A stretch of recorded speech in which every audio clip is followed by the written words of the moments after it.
सड़क परिवहन एवं राजमार्ग मंत्री नितिन गडकरी ने इस बात पर जोर दिया कि आत्मनिर्भर भारत के हिस्से के रूप में शुरू की गई विभिन्न पहलों के कार्यान्वयन के लिए चौतरफा प्रयासों की जरूरत है। उन्होंने अंतर्राष्ट्रीय एमएसएमई दिवस के अवसर पर अर्थव्यवस्था के विकास इंजन के रूप में भारतीय एमएसएमई विषय वस्तु पर एक वर्चुअल कार्यक्रम को संबोधित किया। गडकरी ने कहा कि आत्मनिर्भर भारत बनाने की यात्रा में कृषि, खाद्य प्रसंस्करण उद्योग, चमड़ा और जनजातीय उद्योग पर विशेष ध्यान देने की जरूरत है।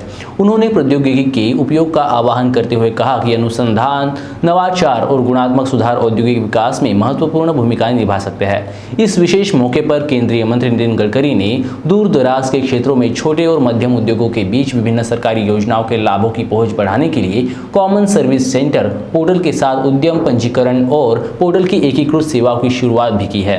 साथ ही सम्मेलन का मुख्य उद्देश्य $5 ट्रिलियन की अर्थव्यवस्था को कैसे खड़ा किया जा सकता है, इस मुद्दे को समझना और लागू करना था।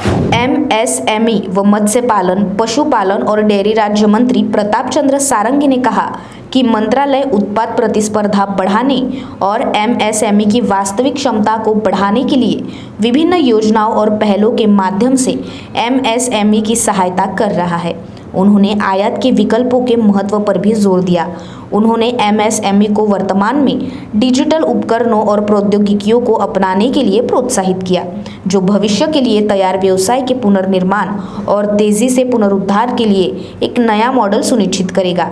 सचिव और अतिरिक्त सचिव और विकास आयुक्त की अध्यक्षता में पैनल चर्चा के दौरान 2025 तक भारत के $5 ट्रिलियन की अर्थव्यवस्था बनने के लक्ष्य को प्राप्त करने के लिए निर्यात प्रोत्साहन और मुक्त व्यापार समझौतों का उपयोग करने पर विशेष जोर दिया गया।